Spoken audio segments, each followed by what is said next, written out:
नमस्कार, आप सभी दर्शकों का बहुत बहुत स्वागत करती हूँ। आप देख रहे हैं जस्ट टीवी। मैं हूं नेहा शुक्ला। स्ट्रेट टॉक लेकर आपके सामने एक बार फिर से हाजिर हूं। आज की स्ट्रेट टॉक हम करने वाले हैं इजराइल और ईरान के बीच चल रहे जंग की।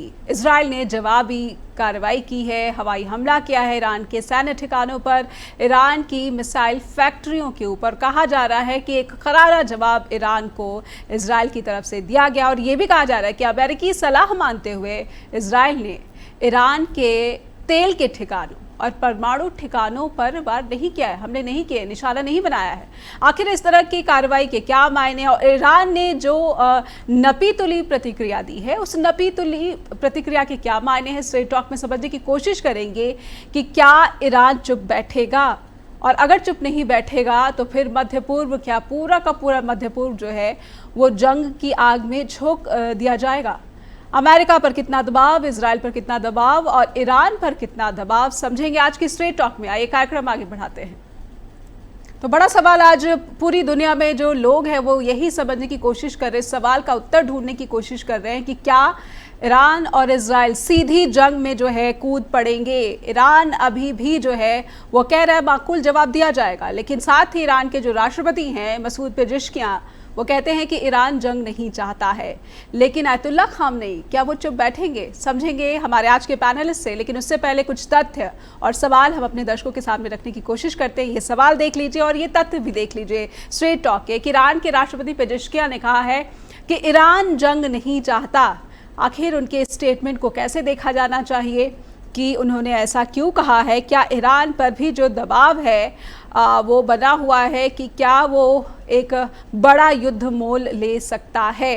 इस तरह के स्टेटमेंट को हम करेंगे डिकोड हमारे साथ पैनलिस्ट के जरिए, एक्सपर्ट्स के जरिए। ईरान ने इजराइल पर जवाबी हमले किए हैं, तो ये क्या ईरान को एक करारा जवाब कहा जाए? जिस तरीके से इजराइल लगातार जो है अपने इरादे को मजबूत दर्शाता रहा है कि उसके मजबूत इरादे हैं, और वो हिजबुल्लाह हो, हमास हो, ईरान हो, हूती हो, किसी को भी नहीं बख्शने वाला है। वो सबके खिलाफ जो है, बल्कि इजराइल का ये दावा है कि वो पश्चिमी देशों के लिए भी ये जंग लड़ रहा है। इजराइल ने ईरान को कितना आर्थिक नुकसान पहुंचा उसके सैन्य ठिकानों पर जो उसने हमले किए हैं, हवाई हमले किए हैं। आखिर इस हवाई हमले के जो है क्या रणनीति रही, कितना नुकसान पहुंचा पाया? ईरानी तेल और परमाणु ठिकानों को निशाना नहीं बनाया, उसने अमेरिकी सलाह एक तरह से मानी है। नेतन्याहू पर इस वक्त कितना दबाव है, इसे भी समझने की कोशिश करेंगे। आज के हमारे जो पैनलिस्ट एक्सपर्ट जुड़ चुके हैं, आइए उनका स्वागत कर लेते हैं। मेजर जनरल राजन कोचर हमारे साथ जुड़ रहे हैं, डिफेंस एक्सपर्ट, और हमारे साथ डॉक्टर प्रभात राय जुड़ रहे हैं, our foreign issues expert. Sir बहुत बहुत स्वागत करती हूँ आप दोनों का ही। और शुरुआत में मेजर जनरल आपसे करना चाहूँगी। राजन सर, मैं समझना चाहती हूँ, ये जो हवाई हमला किया इजराइल ने, ये कहा जा रहा है कि एक ऐसा हमला था वो सुरक्षित भी वापस आ गया हमले करके। ये उसकी कितनी बड़ी ये सफल ऑपरेशन रहा ईरान के खिलाफ? क्योंकि बहुत सारे लोग जो हमारे खास करके जो दर्शक हैं वो समझना चाहते हैं the claim Israel is making here, वो कितना सही देख रहे हैं आप? नेहा जी, धन्यवाद, आपने मुझे अपने चैनल में इनवाइट किया। बहुत इम्पोर्टेंट है ये, बिकॉज लड़ाई का एक हिस्सा होता है साइकोलॉजिकल जी। कोई भी देश ये मानने को तैयार नहीं होगा कि उसके अगेंस्ट जो अटैक हुआ है वो सक्सेसफुल हुआ है। बट हमको इसमें ग्राउंड रियलिटीज हमको देखनी चाहिए कि जो इजराइल क्लेम कर रहा है, चांसेस क्या है, उस पॉसिबिलिटी क्या है उस क्लेम को हम सही माने।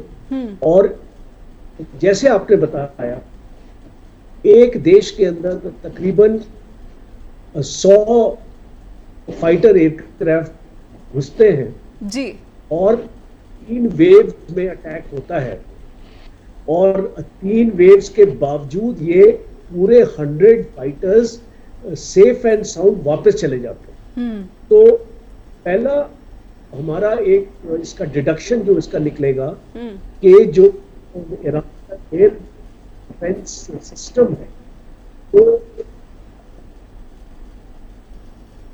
जी हवाई जहाज को नीचे नहीं गिराया, जो एक आपको इंडिकेशन देता है कि ये स्टेल्थ फाइटर्स हैं सारे, ये तकरीबन F-35 की क्लास के मैक्सिमम फाइटर थे। इसमें F-16 भी थे, F-14 भी थे, बट इसमें ज़्यादातर आपके स्टेल्थ फाइटर्स थे, जिनको अगर आपके पास लेटेस्ट एयर डिफेंस सिस्टम नहीं होगा, आप इनको रडार पे नहीं ले, and that is what has happened जी। दूसरा, इजराइल ने क्लेम किया है कि 20 मिलिट्री साइट्स के ऊपर जो अटैक हुआ है, and everything is gone as per plan. तो अगर हम इस चीज को माने और इसको एक्सेप्ट करें, तो जो उनके एयर डिफेंस सिस्टम्स थे उनको कॉम्प्रोमाइज किया गया है, बिकॉज सबसे पहला टारगेट इजराइल का उनके एयर डिफेंस सिस्टम का था। और अगर इस क्लेम में, तो हमको कुछ हद तक सही लगता है, क्योंकि अगर ये उनके एयर डिफेंस को आपने कॉम्प्रोमाइज कर दिया है, तो उनके पास क्षमता नहीं होगी उसको ऑपरेट करने के लिए, और इसीलिए इजराइल जितने भी फाइटर जेट्स थे वो वापस चले गए। दूसरा है मिसाइल बेसिस, इसमें कुछ अंडरग्राउंड भी है मिसाइल बेसिस, टनल के थ्रू कनेक्टिविटी है इनकी, और तीसरा है ड्रोन सब। तो ये 3 मेजर एरियाज हैं, और 3 शहरों में अटैक हुआ है। एक है तेहरान, और एक है इलम, और एक है खुजस्तान। तो 3 डिफरेंट एरिया में जो ऑलमोस्ट 200 से 250 किलोमीटर स्प्रेड आउट है जी। तो एक सिस्टमैटिक अटैक होता है। 4 घंटे का ये अटैक चलता है, 2 बजे 2:30 बजे मॉर्निंग से लेके 6 साढ़े 6 बजे तक चलता है। 4 घंटे में इतनी अफरा तफरी है वहां पे ईरान में, उनका जो एयर डिफेंस को आपने नाकाम कर दिया। और एक इम्पॉर्टेंट एस्पेक्ट में इसमें लाना चाहता हूँ, अभी हम उसका जिक्र कहीं पर नहीं हुआ, बट एक बार ये इस ऑपरेशन को हम एक डिटेल्ड इसकी मिलिट्री स्टडी करेंगे तो वो सामने आएगा। वो है कि साइबर अटैक। अब जब भी ऐसा कोई मेजर ऑपरेशन, ऐसे इजराइल जैसा देश जिसके पास टेक्नोलॉजी अवेलेबल है जी, वो मुझे तो लगता है कि कुछ घंटे पहले, ये अटैक से पहले एक साइबर अटैक ईरान के ऊपर हुआ होगा। इसके बारे में अब कोई बातचीत नहीं हो रही है, पर एक स्ट्रॉन्ग पॉसिबिलिटी मुझे नजर आती है। और मैं इसके अपने अजम्पशन को इसका लॉजिकली मैं इसको क्यों पेश करना चाहता हूँ, क्योंकि अगर आपके 100 फाइटर्स वापस चले जाते हैं, इसका मतलब है कि आपने उनका कम्युनिकेशन सिस्टम आपने खत्म कर दिया है। आपने जो आपने उनके सिस्टम को हैक कर दिया है, और वो सिस्टम्स काम नहीं कर रहे थे। तो और इसीलिए अगर आपके रडार ही नहीं काम करेंगे तो आप उसको डिटेक्ट कैसे करेंगे। सो एक इम्पॉर्टेंट एस्पेक्ट इसमें आता है। और खास तौर पे आज हम, जैसे आपने लेबनान में पेजर अटैक्स देखे, राइट, तो वो भी एक नमूना था साइबर का, इसको साइबर वॉरफेयर का एक नमूना था वो भी।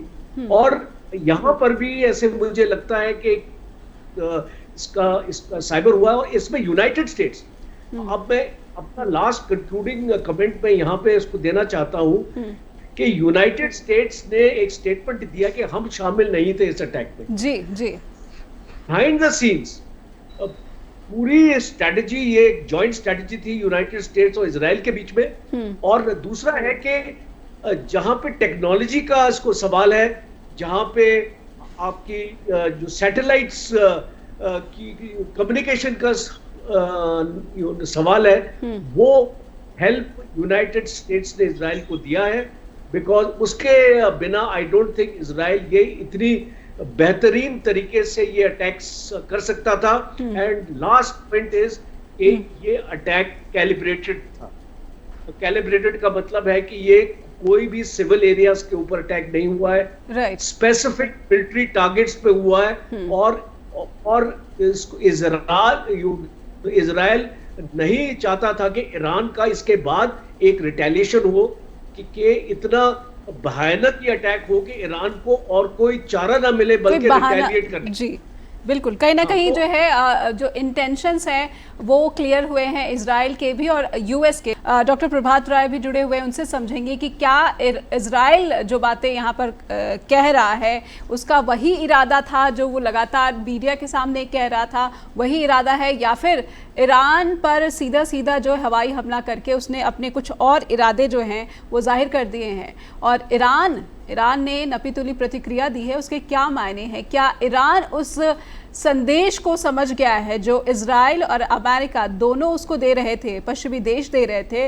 ईरान इस चीज़ को समझ गया है, इस बात को समझ गया, इसीलिए जो है उसने जो रिएक्शन दिया है वो बहुत ही संतुलित कहा जा सकता है कि ये प्रतिक्रिया ईरान की तरफ से आई। प्रभात सर, आपने बात सुनी मेजर जनरल राजन कोचर की, वो उन्होंने साफ बताया कि किस तरीके से ऑपरेशन को अंजाम दिया, हवाई हमले को अंजाम दिया इजराइल ने ईरान के ख़िलाफ़, और ये जिस तरीके से ये हमले किए गए और सुरक्षित वापसी की गई, इसमें कहीं ना कहीं अमेरिका की जो भूमिका है वो भी स्पष्ट होती है। बिना अमेरिकी जो तकनीकी सहयोग है ये शायद इजराइल के अकेले बस की बात नहीं थी। डॉक्टर प्रभात राय, आप भी इसी तरह से इस बात पर सहमत हैं या फिर आपकी अलग समीक्षा या फिर आकलन? देखिए, मेजर जनरल साहब ने बहुत सही फरमाया, मैं इनसे सहमत हूँ जी। देखिए, हम जानते हैं अच्छी तरह की इजराइल का जो भी हौसला है, जो भी उसकी शक्ति है, जो भी उसका समझिए कि इंफ्रास्ट्रक्चर है, उसमें बहुत बड़ा किरदार है अमेरिका का, बहुत बड़ी भूमिका, सब जानते हैं। क्योंकि एक बहुत बड़ी लॉबी यहूदियों की काम करती है अमेरिका के अंदर, वो it's very powerful lobby, they are very rich person, number एक। और उनका प्रो इजराइल पॉलिसी पर अमेरिका की बेहद प्रभाव है। तो इजराइल तो अमेरिका की सहमति के बिना कोई कदम नहीं उठाएगा, इतना बड़ा कदम कि वो ईरान पर सीधा आक्रमण, पहले भी किए उन्होंने आक्रमण, ऐसा नहीं है, पहले भी उन्होंने वहीं तेहरान के अंदर इनके बड़े जनरल को मार दिया था, आप जानते हैं अच्छी तरह, और बहुत सारे हमले हुए पहले भी। तो कहीं ना कहीं इजराइल के साथ ठीक है अमेरिकन सहयोग है, लेकिन कुछ उनके अंदर असहमति भी रहती है, जैसे गाजा को लेकर हुई, गाजा पर अमेरिका सीज फायर कराना चाहता था, क्योंकि अमेरिका अभी सीधा युद्ध नहीं करना चाहता ईरान के साथ, तो नया मोर्चा नहीं खोलना चाहता, क्योंकि ऑलरेडी एक मोर्चा जो है वो यूक्रेन में खुला हुआ है नाटो का, और तमाम हथियार और तमाम जो ताकत उनकी पश्चिमी राष्ट्रों की यूक्रेन में लगी हुई है जी।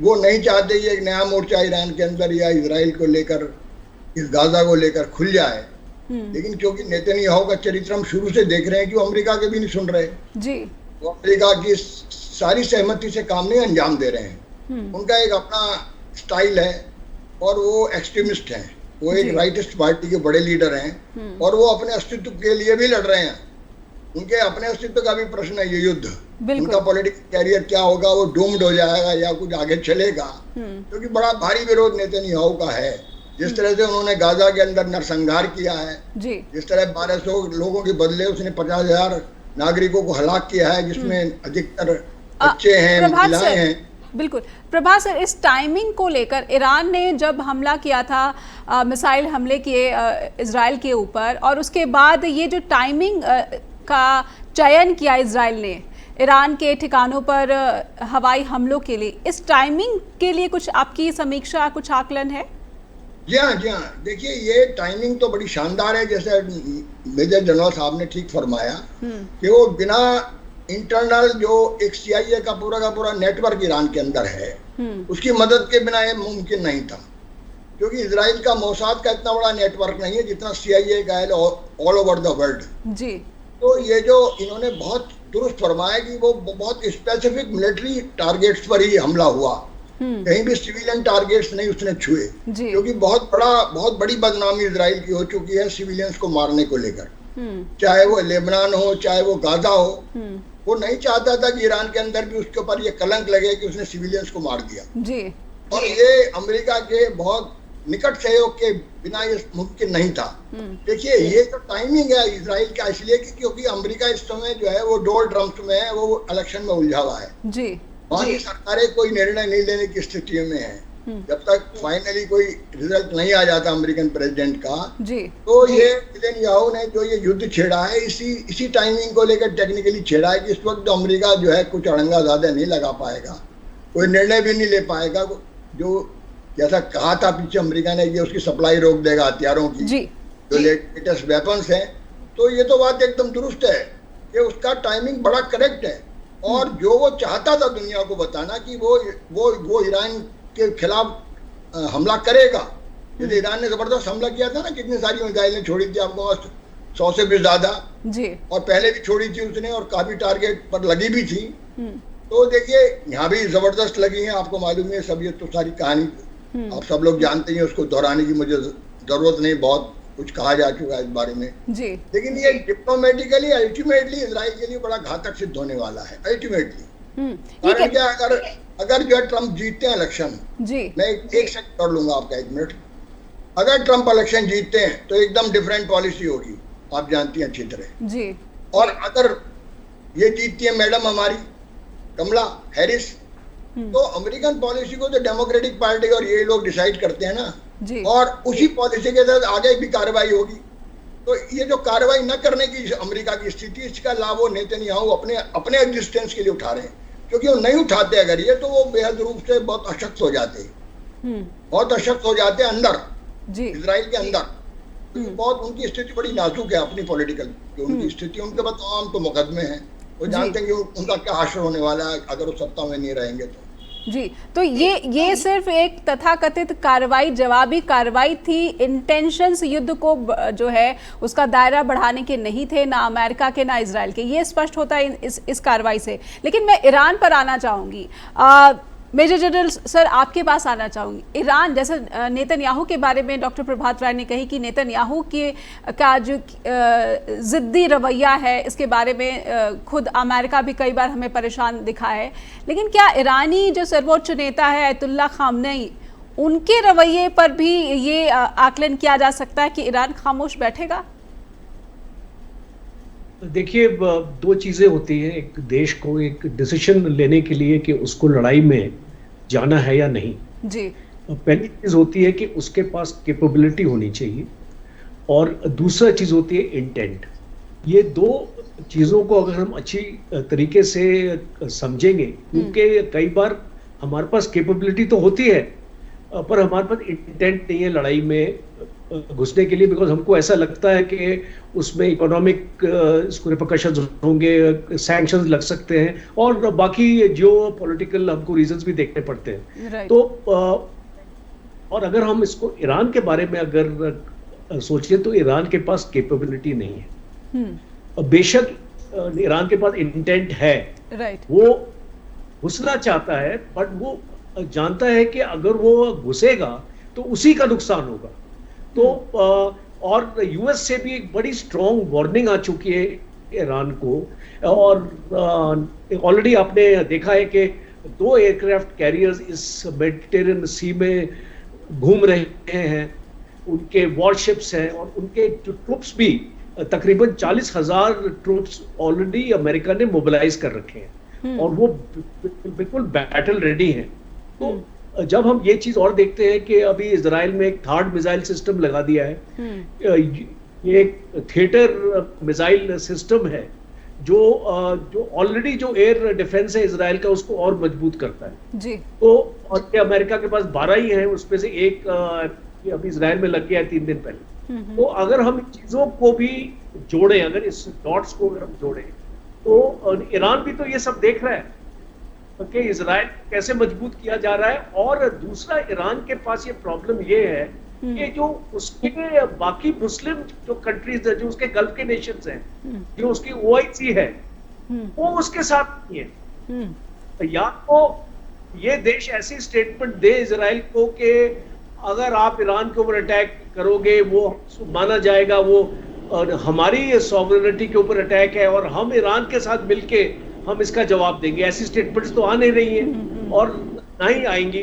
तो ईरान अपने आप को एक आइसोलेशन में पा रहा है। रशिया और चाइना की अगर हम बात करें तो रशिया डायरेक्टली इस युद्ध में नहीं पड़ेगा, वो जो भी उसको हेल्प चाहिए ईरान को, टेक्नोलॉजी की हेल्प दे सकता है, इंफॉर्मेशन की दे सकता है, सैटेलाइट्स के जरिए उसको इंफॉर्मेशन पहुंचा सकता है, और जो हथियार दे सकता है इस टाइप की। चाइना भी ऐसे कर सकता है। और अभी टर्की की अर्दोगान की भी स्टेटमेंट आई है। आप जो अर्दोगान की स्टेटमेंट को भी सुनिए तो वो बोलता है कि इसको हम भी सपोर्ट करेंगे, बट ये स्टेटमेंट्स है खाली। ग्राउंड रियलिटी में इसमें यूएस का बहुत प्रेशर है, बिकॉज जितनी भी गल्फ कंट्रीज हैं वहां पे मिलिट्री बेसिस है, 9 मिलिट्री बेसिस है नेहा जी आज यूनाइटेड स्टेट्स के मिडिल ईस्ट में।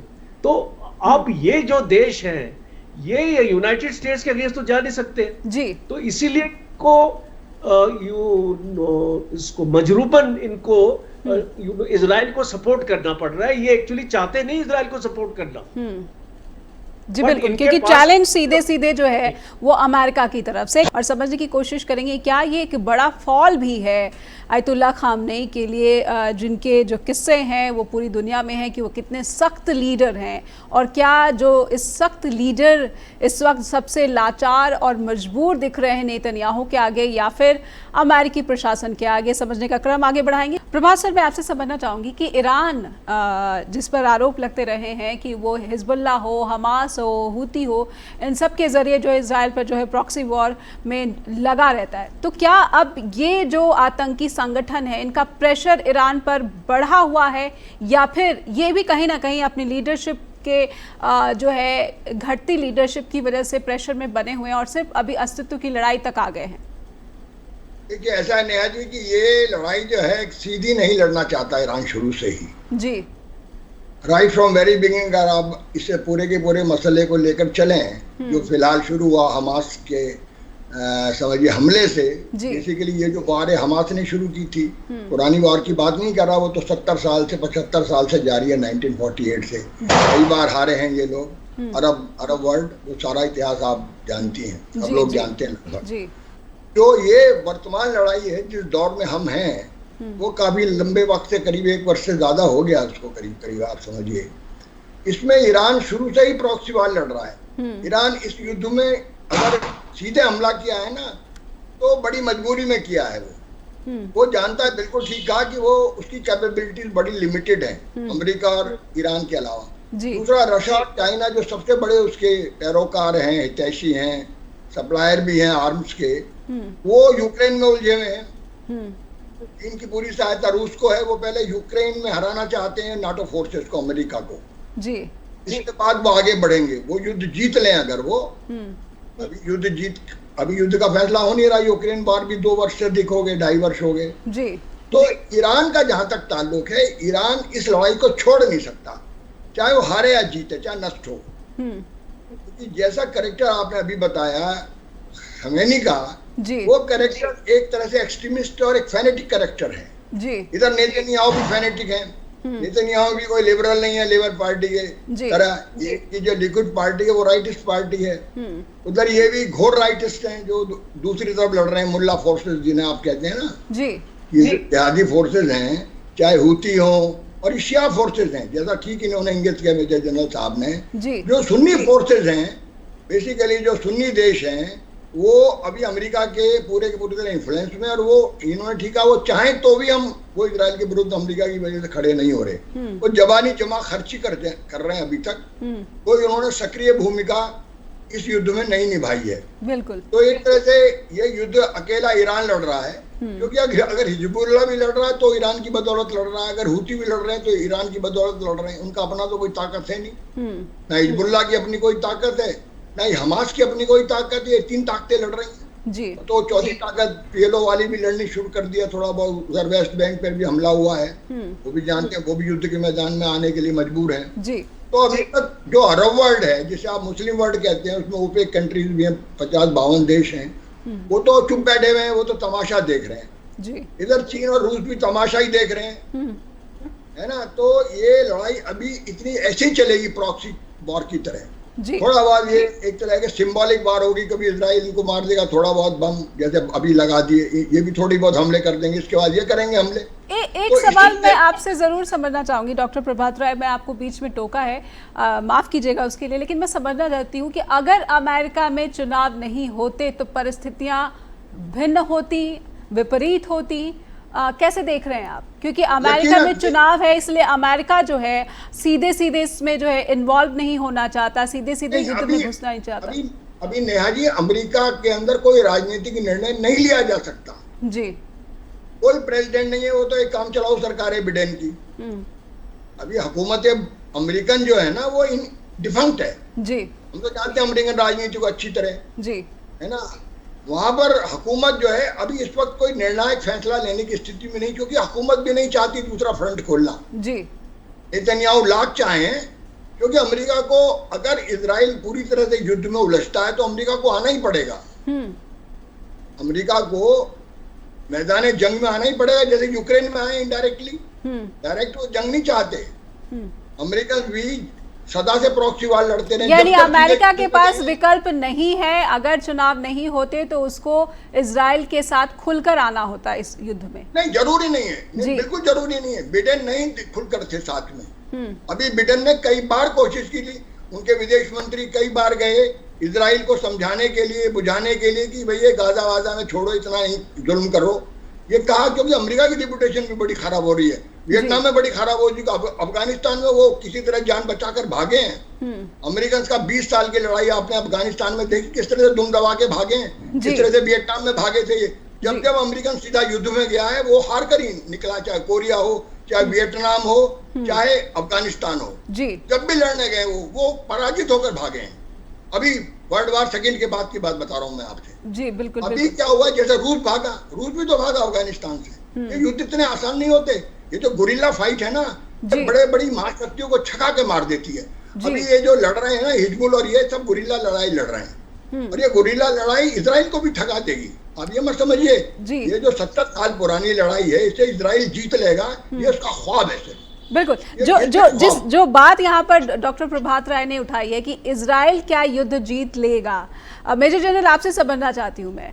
इजराइल का युद्ध जीत रहा है, उसको एक बड़ी बढ़त मिल गई है हिजबुल्लाह पर, हमास पर और ईरान के ऊपर भी एक तरह से। क्या एक बड़ी बढ़त और इसके साथ ही संघर्ष विराम जैसे भी किसी स्थिति को आप देख पा रहे हैं, जिस पर अमेरिका लगातार फोकस कर रहा है लेकिन नेतन्याहू सुनने को तैयार नहीं? देखिए, आज की जो रिपोर्ट है मॉर्निंग की कि मिस्र जो है इजिप्ट, उसने एक पहल की है एक 48 आवर्स सीज फायर के लिए, और संडे को मीटिंग हुई है जी, जिसमें यूएस के रिप्रेजेंटेटिव्स और कतार के दोहा में ये मीटिंग हुई है, और उसमें इजराइल के भी रिप्रेजेंटेटिव्स थे।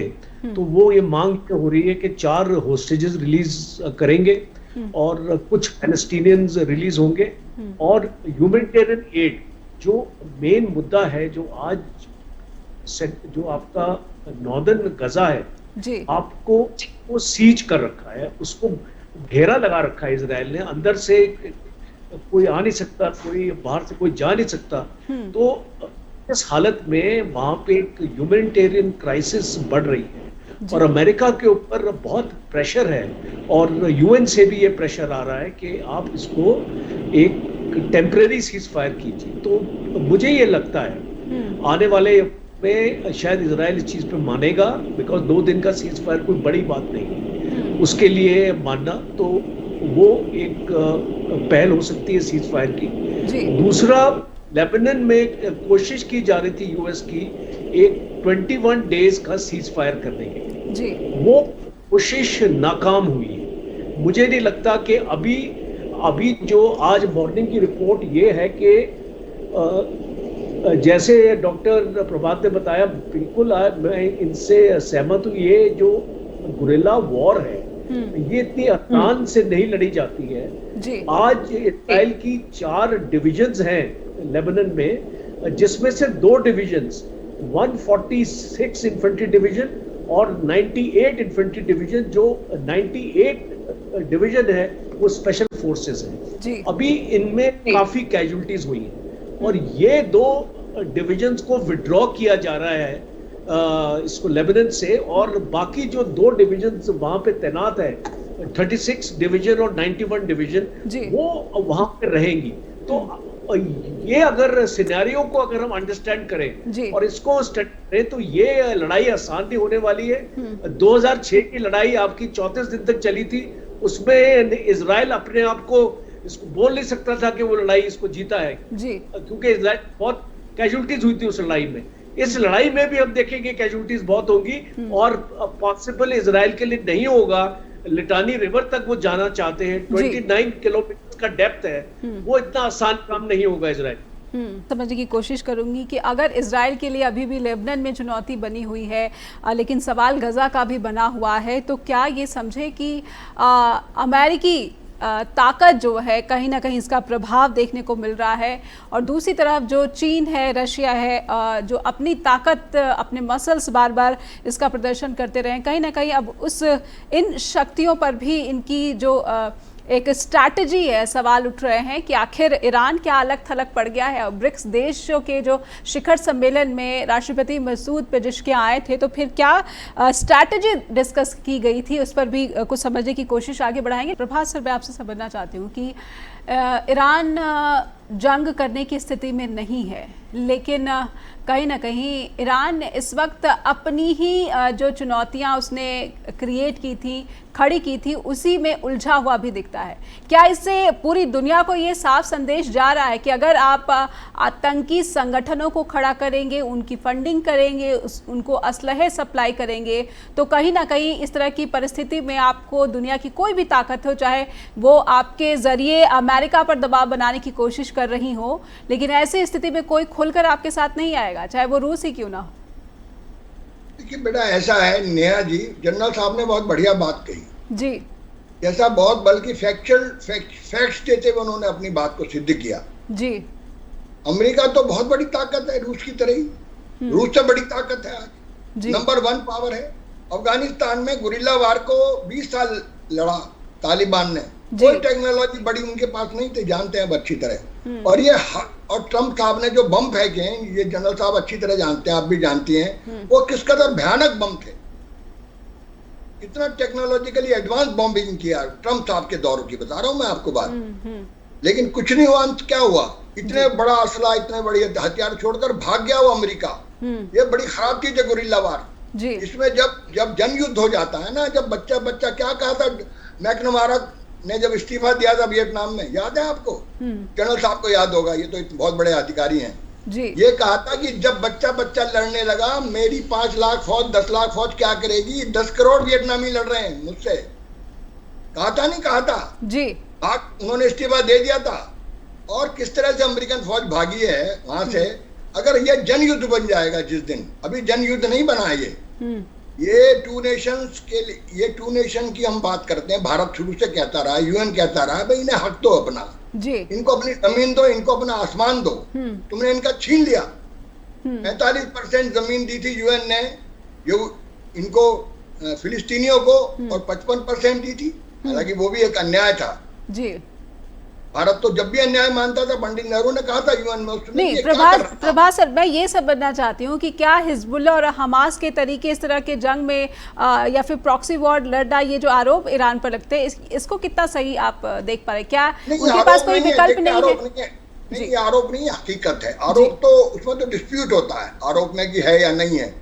ईरान तो खुलेआम गुरिल्ला वार लड़ रहा है। कुछ लोग उसे आतंकवाद कहते हैं, कुछ लोग उसको आजादी की लड़ाई कहते हैं। ये तो अपना अपना इंटरप्रिटेशन है।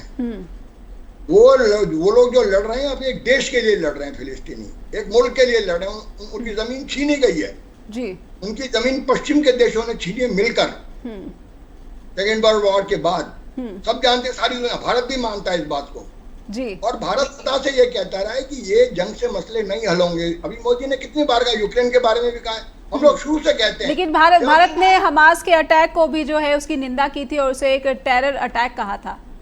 बिल्कुल ठीक है आपकी बात, मैं इस बात को आपकी हिमायत करता हूँ। लेकिन भारत ने फिलिस्तीनियों की लड़ाई का सदा समर्थन किया है। पीएलओ को हुकूमत हिंदुस्तान ने सदा रिकॉग्निशन दिया। यासर अराफत को गले से लगाया है हमने सदा से जी। देखिए, भारत जो है वो न्याय के पक्ष के साथ खड़ा रहता है, कहीं भी हो चाहे। भारत की कितना भी आप भारत की आलोचना करते हैं लोग दुनिया के, हमने विदेश नीति को बहुत संतुलित रखा है। और हमारी फौज जहां जहां यूएन में गई है उसने बहुत न्यायपूर्ण निर्णय लिए हैं और न्यायपूर्ण कार्य किए हैं। हमारे ऊपर आज तक हमारी फौज पर इल्जाम नहीं लगा, कभी जुल्मों का नहीं लगा, कभी ह्यूमन राइट्स के वायलेशन का नहीं लगा, जिस तरह अमेरिकन फोर्सेस पे लगा है, रशियन फोर्सेस पे भी लगा है। ठीक है। तो मैं ये कहना चाहता हूँ आपसे, मैं अपनी बात को बिल्कुल बहुत ही संक्षेप में रख रहा हूँ आपके सामने। जी। ये युद्ध जो है बेसिकली, ये युद्ध का अंत जब ही होगा, ये तो चलता रहेगा, कभी ये हारेंगे, कभी वो जीतेंगे, कभी ये होगा, कभी वो होगा, तो दोनों का नुकसान होगा। जनरल बने, बहुत बड़े जनरल थे, बहुत बड़े फाइटर थे जो प्रधानमंत्री बने इजराइल के। क्या कहा था उन्होंने ओस्लो पैक्ट में कि शांति चाहिए जमीन के बदले, जमीन उनकी है, हमने हड़प ली है, तभी तो ओस्लो पैक्ट हुआ था। ओस्लो पैक्ट लागू नहीं हुआ, ये दुर्भाग्य है बिल्कुल दोनों देशों का। देखिए यहूदी बहुत ही जिंदा कौम है, बहुत इंटेलिजेंट कौम है, आधे दुनिया के नोबेल प्राइज इन्होंने जीते हैं, लेकिन जब कोई ऐसा नेतन्याहू जैसा व्यक्ति आ जाए ना सत्ता में, जैसा हिटलर आया था जर्मनी में, तो फिर विनाश होता है।